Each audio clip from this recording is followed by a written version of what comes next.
It's like I'm sharing with real estate agents how to grill loan officers. This is wonderful. Right, right. Hey everybody, how you doing? Sean Walker here. Welcome to the Renowned Mortgage Podcast. As stated before, my name is Sean Walker. And I'm Justice Roberts. Justice, how are you doing? Man, I'm doing great. It's another great week, and we're having a lot of fun in the real estate industry. Interest It rates is. are mildly behaving themselves, and we can't Yes. ask for more than that.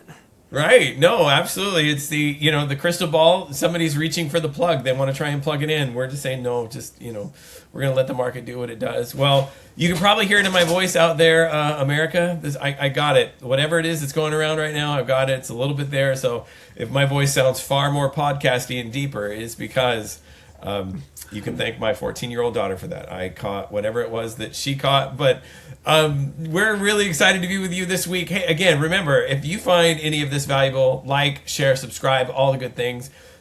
This is what we're here for. We're here to be a help, to be able to educate, and obviously here at Renown to be able to help you in any way that we can with your home buying journey. So, Justice, as normal, I'm going to hit you with a couple of questions to hear what it is in the 13 plus years of your expertise in this industry.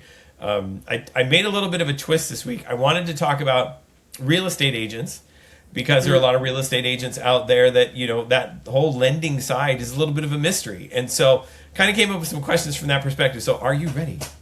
I'm ready. You always are. So from a lender's perspective, what is one of the things that real estate agents should be paying closer attention to this month that they might be overlooking?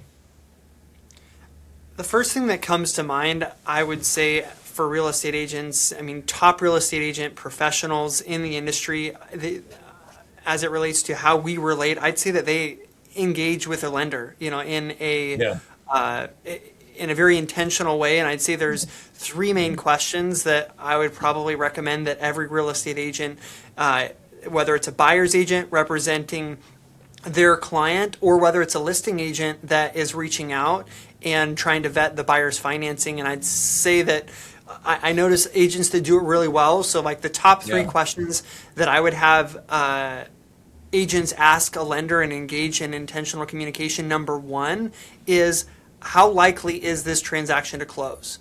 And that may sound like it's pretty obvious, but that type of we're not getting into the borrower's 1003. We're not asking about their credit score or Right. anything like that. It's like, hey, you've done all that, but how likely is this to close?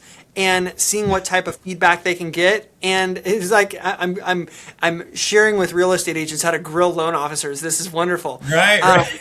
This is good. This is good. But number two, I would say, is what have you done to vet this client, and Right. how far Right. along is the vetting process? Which sometimes, speaking from a lender's experience, is not the lender's fault or whatever. Like a lot of times, a client may come and they're like, "Hey, I'm sending you what I've got," and a lender's like, Right. "Hey, I feel pretty good," and the client's like, "Hey, Yeah. I found a house. Let's submit an offer," and the lender's like, "Hey, I can give you a pre-qualification. I can, say this is good, but like there's a few things we still need to iron out." Right. Did the file all the way go to underwriting? Did you verify? Did you get verifications of employment? Did you dial everything in? And it's not necessarily a wrong answer, but what's the truth? And then Right.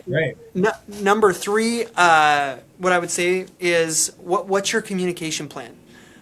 And understanding from a lender's perspective, and I always just love like let the lender decide, because everybody, their teams and process communication works a little bit different. But how I hear from you? When are you going to update me so I start to know when is something maybe going wrong if you're not following the plan, or when does Right. it make sense for me to be proactive and reach out? So Right. real estate agents, have proactive, intentional conversations with your loan officers.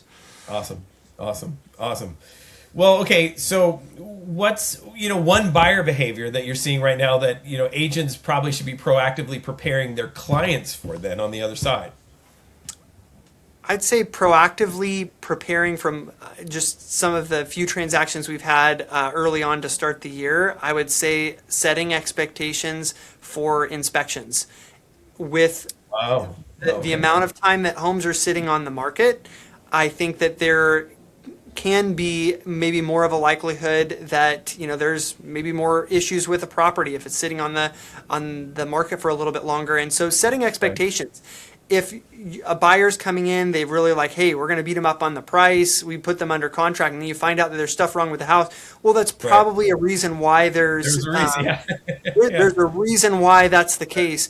But setting expectations. What are the deal breaker items if we go in here that are issues? What are the issues that are going to be really common on inspections that they come up on every house? That if we see them, we shouldn't be alarmed. We shouldn't be freaking out. And then what are some things that we think we might be able to negotiate on if we see these types of items? I think your average buyer needs more guidance and leadership in that specific part of the transaction. Yeah. No, I think it's interesting as we're kind of coming out of the winter hibernation. Buyers are coming off the line.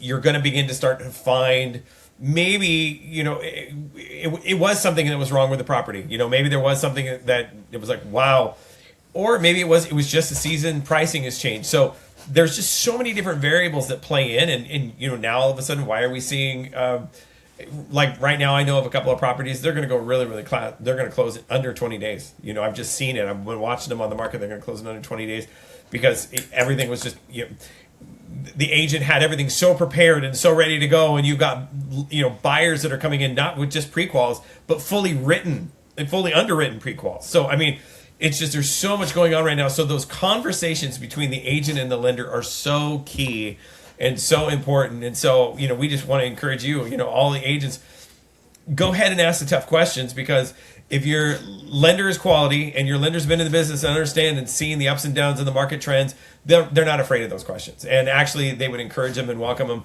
I know we do at Renown. We're not afraid of those questions, encourage them, excited about them, because all of us, if everyone's on the same page, we begin to avoid some of the pitfalls, and we find that clear way to the finish line, and everyone's happy at the end. So that's always the hope. So as always, we absolutely love being able to be here for you. Tune in, like, share, subscribe. For right now, this is Sean Walker getting over his cold, and I'm Justice Roberts. We will see you next week.